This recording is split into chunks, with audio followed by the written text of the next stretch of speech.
July 1వ తారీఖుని మనం జాతీయ వైద్యుల దినోత్సవంగా జరుపుకుంటాం. ఈ సందర్భంగా మన మన ప్రాణాలని కాపాడుతూ మన ఆరోగ్యాలని కాపాడుతున్నటువంటి వైద్యులందరికీ ప్రతి ఒక్కరికి కూడా శుభాకాంక్షలు తెలియజేస్తూ, మరి ఈ సందర్భంగా Bharat Ratna, a great humanitarian doctor Abdul Kalam గారు ఆయన చెప్పినటువంటి ఒక చిన్న కథని కొద్దిగా పారాఫ్రైజ్ చేస్తూ మీ ముందుంచుతాను.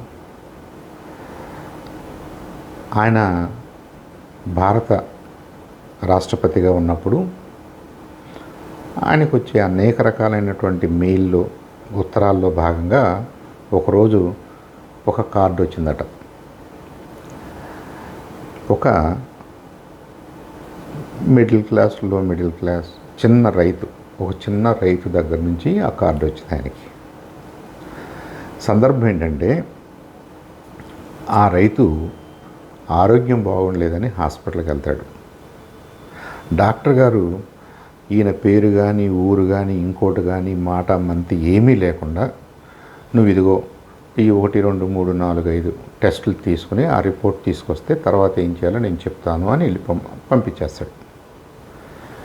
రైతుకి ఏం అర్థం కాదు. డాక్టర్ గారి దగ్గరకు వస్తే మందులు ఇస్తాడేమో, మాటలు చెప్తాడేమో అని వచ్చాడు ఆయన. ఈయన టిక్ పెట్టేసి ఒక షీట్ ఇచ్చేసి ఇవన్నీ కూడా అక్కడ బయట అడిగి టెస్టులు చేయించుకుని వస్తే తర్వాత చూద్దామని పంపిస్తాడు. ఈ రైతు బయటికి వెళ్ళి అక్కడ ఉన్నటువంటి ఒక నర్స్ అనుకోండి, ఒక అసిస్టెంట్ అనుకోండి, ఆఫీస్ అసిస్టెంట్ సంబడి ఉంటే, అయ్యా డాక్టర్ గారు ఇవన్నీ చేయించుకురమ్మన్నాడు, ఇవన్నీ చేయించుకొస్తే ఏమవుద్ది అంటాడు.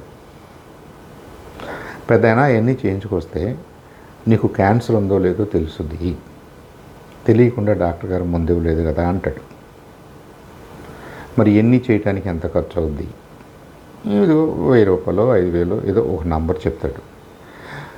ఇది చేయించుకుంటే నాకు ఉందో లేదో తెలుస్తుంది కదా, ఒకవేళ ఉంది అనుకుందాం, నాకు ఆ సమస్య క్యాన్సర్ ఏదో ఉంది అని అనుకున్నాం, దాన్ని తగ్గించుకోవడానికి, నయం చేసుకోవడానికి ఎంత డబ్బులు అవుతాయి అంటాడు.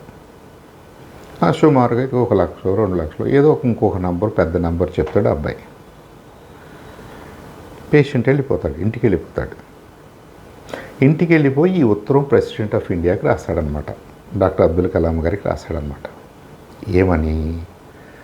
నేను ఇలా డాక్టర్ దగ్గరికి వెళ్ళాను, ఇలా టెస్టులు చేయించుకోమన్నారు, ఆ టెస్టులు చేస్తే ఏమవుద్ది అని నేను అక్కడ అబ్బాయిని అడిగితే, ఆ అబ్బాయి మీకు పలానా వ్యాధి ఉందో లేదో తెలుసుద్ది అని చెప్పాడు. ఆ వ్యాధి ఉంది అని టెస్టులు చెప్తే ఏమవుద్ది అంటే, దాన్ని తగ్గించడానికి సర్జరీ కానీ, మెడికేషన్ కానీ ఇన్ని డబ్బులు అవుతాయి, 1 లక్ష రూపాయలు, 2 లక్షలు అవుతాయి అని చెప్పారయ్యా. ఇప్పుడు నాకు ఒక పెద్ద సమస్య నా ముందు ఉంది. నాకు 2 ఆడపిల్లలు ఉన్నారు, పెళ్లి కావాల్సిన వాళ్ళు. 1 ఎకరం, 2 ఎకరాలు ఏదో పొలం ఉంది నాకు. ఇప్పుడు నా వ్యాధిని తగ్గించుకోవడానికి వీళ్ళు చెప్పిన లెక్క ప్రకారంగా ఆ భూమి అమ్మితే కానీ నేను నా వ్యాధి తగ్గించుకోలేను, ఒకవేళ అది ఉంటే. కాబట్టి నేను ఒక నిర్ణయం తీసుకున్నాను, అసలు ఈ టెస్ట్లే నేను చేయించుకోను. కాబట్టి నాకు ఆ వ్యాధి ఉందో లేదో నాకు తెలియదు, దాన్ని తగ్గించుకోవాల్సిన అవసరం నాకు లేదు. నాకు తెలియదు కాబట్టి నేను దాన్ని వదిలేస్తా, నేను బ్రతికినన్నాళ్ళు బ్రతుకుతా. కానీ నా భూమిని అలా అట్టి పెట్టడం వల్ల నా 2 కూతుర్లకి చెరువు కొద్దిగా ఇస్తే వాళ్ళ ఫ్యూచర్ బాగుంటుంది అనేది నా అభిప్రాయం. నేను బ్రతికి వాళ్ళని ఏమీ లేని పేదరికంలోకి నెట్టే కంటే, ఒకవేళ నాకు ఉన్నా నేను చనిపోయినా నా ఆస్తి కొద్దిగా వాళ్ళకి ఇవ్వటం వల్ల వాళ్ళ ఫ్యూచర్ బాగుంటుందేమో అనే ఆశతోటి నేను టెస్టులు చేయించుకోకుండా బయటకు వచ్చాను. కాబట్టి రాష్ట్రపతిగా, పెద్ద ఆయనగా, తెలిసిన ఆయనగా నా మనసులో ఉన్న ఒక డౌటు మీకు రాయాలని అనిపించింది. నేను చేసింది కరెక్టేనా? అయినా నా ముందున్న ఈ సమస్య నాదా మీదా? భవదీయుడు సంతకం పెట్టేశాడు. ఇప్పుడు ఈ కార్డులో ఉన్న మ్యాటర్ని మెడిసిటీ డాక్టర్స్కి, మెడిసిటీలో చదువుకుంటున్నటువంటి స్టూడెంట్స్కి చదివి వినిపిస్తూ అబ్దుల్ కలాం గారు చేసినటువంటి ప్రసంగానికి మరి ఎంత ముగ్ధులైపోయారంటే, ఎంత కన్నీళ్ళు పెట్టుకున్నారంటే సీజన్డ్ డాక్టర్స్ కూడా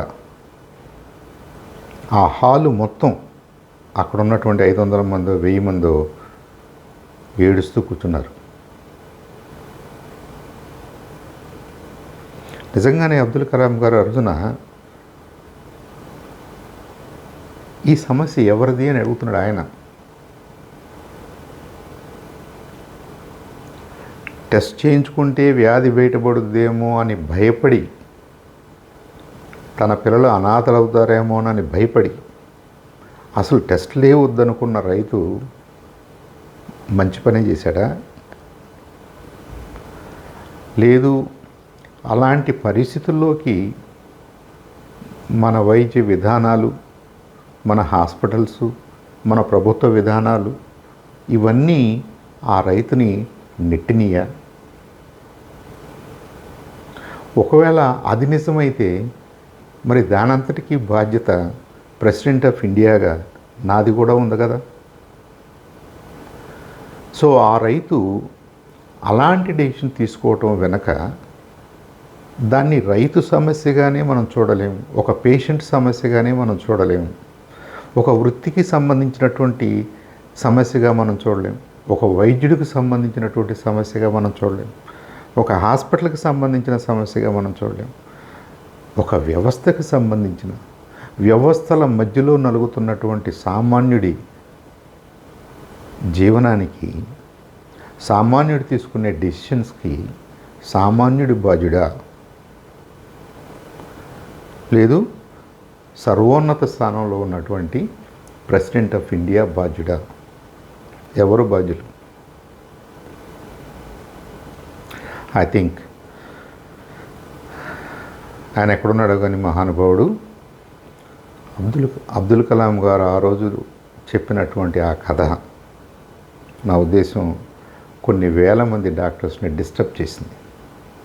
కొన్ని వందల మంది డాక్టర్స్ని, ఆడియన్స్లో ఉన్న వందల మంది డాక్టర్స్ని, వేల మంది స్టూడెంట్స్ని, గ్రౌండ్లో ఉండి ఆ స్పీకర్స్లో వింటున్నటువంటి ఆ ఎంటైర్ కాలేజీ స్టాఫ్ని కానీ, స్టూడెంట్స్ని కానీ వాళ్ళని చాలా చాలా కలిచివేసింది.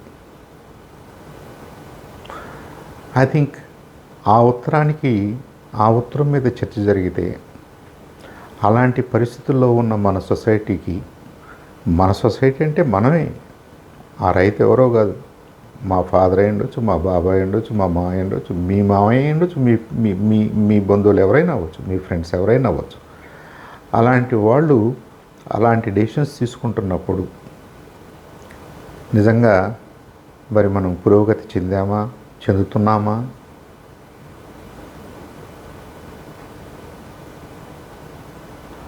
I think these are all very difficult questions, but answers seem to be very straightforward. ఎక్కడ స్టార్ట్ అవ్వాలో కూడా నాకైతే చాలా ఈజీగా అర్థమవుతుంది.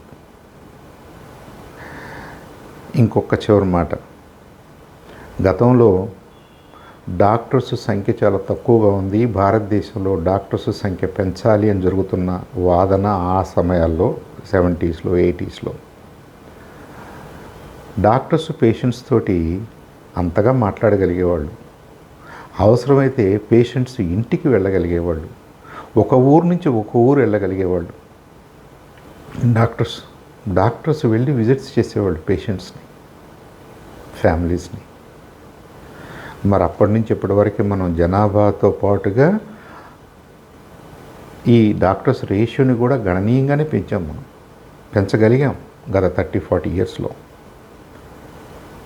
70s ఉన్న రేషియో కంటే ఇప్పుడున్న రేషియో బెటర్గానే ఉంది. కానీ డాక్టర్స్ దగ్గర టైం లేదు, పేషెంట్స్కి ఎక్స్ప్లెయిన్ చేయడానికి సహనం లేదు, పేషెంట్స్కి డాక్టర్స్ మీద నమ్మకం లేదు. ప్రతి హాస్పిటల్లోనూ 100 మంది, 50 మంది, 200 మంది పేషెంట్స్ ఏదో మనం ఒక మాల్కి వచ్చినట్టుగా వస్తున్నారు. కాబట్టి 70స్తో పోలిస్తే ఓవరాల్గా మన ఆరోగ్య పరిస్థితి మెరుగైందా, వైద్య విధానాలు మెరుగైనయా, మన మెడికల్ సైన్సెస్ మెరుగైనట్ట, మన ప్రజానీకానికి ఈ మెరుగైన వైద్య విధానాల ఫలితాలు అందుతున్నట్ట? ఇది ఒక్క డాక్టర్స్కి సంబంధించిన అంశం కాదు. I know it. ఇది మన ఫుడ్ చైన్లో వస్తున్న మార్పులు, మన కెమికల్ పెస్టిసైడ్స్, మన కెమికల్ ఫెర్టిలైజర్స్, మన ఆరోగ్య పరిస్థితులు, వాతావరణంలో వస్తున్న మార్పులు, కాలుష్యం, జీవన విధానాలు, సెడెంటరీ లైఫ్ స్టైల్స్, ఇంతకుముందు మనం చేసే పనులు, ఇప్పుడు మనం చేసే పనులు, అప్పుడున్న వ్యాయామం, ఇప్పుడున్నటువంటి వ్యాయామం, శరీరానికి వ్యాయామం లేకుండా సెడెంటరీగా కూర్చుని మాట్లాడటం, కూర్చుని పని చేయటం, కూర్చుని అన్నీ చేయటం అలవాటైనటువంటి మనం, దానికి తోడు ఈ సోకాల్డ్ సోషల్ మీడియా అనుకోండి, మీడియా అనుకోండి, ఇంకోటి అనుకోండి, మనకి రెస్ట్ లేకుండా 24 గంటలు ఎంగేజ్ చేస్తున్నటువంటి విధానం, ఇదంతా కలిపి sum total of everything is, I think on an average మన లైఫ్ ఎక్స్పెక్టెన్సీ పెరుగుండొచ్చేమో కానీ, యావరేజ్ లైఫ్ ఎక్స్పెక్టెన్సీ పెరుగుండొచ్చేమో కానీ ఆరోగ్యం మెరుగైంది అన్నది క్వశ్చన్ మార్క్గానే మిగిలిపోయింది. కాబట్టి డాక్టర్ గారంటే పెద్ద మనిషి, డాక్టర్ గారంటే ఒక ఇంటలెక్చువల్, మేధావి. డాక్టర్ గారు చెప్పారంటే ఒక వేదంలాగా ఉండేది. డాక్టర్ గారు మనూరు వస్తున్నారంటే అందరూ కూడా గౌరవించేవాళ్ళు. డాక్టర్ గారు ఆ రోడ్లో వెళ్తున్నారంటే 10 మంది చెప్పుకునేవాళ్ళు. డాక్టర్ గారి మాటకి అంత విలువ ఉండేది. డాక్టర్ గారు చెప్పేది కూడా అలాగే ఉండేది. డాక్టర్ గారి మాట మీద ఆనాడు ప్రజానీకం అంత నమ్మకాన్ని ఉంచి ధైర్యంగా, ఆరోగ్యంగా ఉండగలిగారు. ఎక్స్ట్రీమ్ కేసెస్లో ఉంటాయి, ఇబ్బందులు ఉంటాయి, ఇవాళ ఉంటాయి, ఆ రోజున ఉంటాయి. బట్ మన జీవన విధానంలో వచ్చిన మార్పులు, మన చుట్టూ ఉన్న పరిసరాల్లో వచ్చినటువంటి మార్పులు, ఈ కాలుష్యం, ఈ నూతన జీవన విధానం, ఇవన్నీ కూడా సమ్ టోటల్ ఆఫ్ ఎవ్రీథింగ్ ఏం చేసిందంటే అందరి లైఫ్ని కాంప్లికేట్ చేస్తుంది. మరి ముఖ్యంగా డాక్టర్స్ రోల్ని డైల్యూట్ చేస్తుంది. కాబట్టి డాక్టర్సు తమ రోల్ని, తమ స్థాయిని కాపాడుకోవాల్సిన టైం కూడా ఆసన్నమైంది.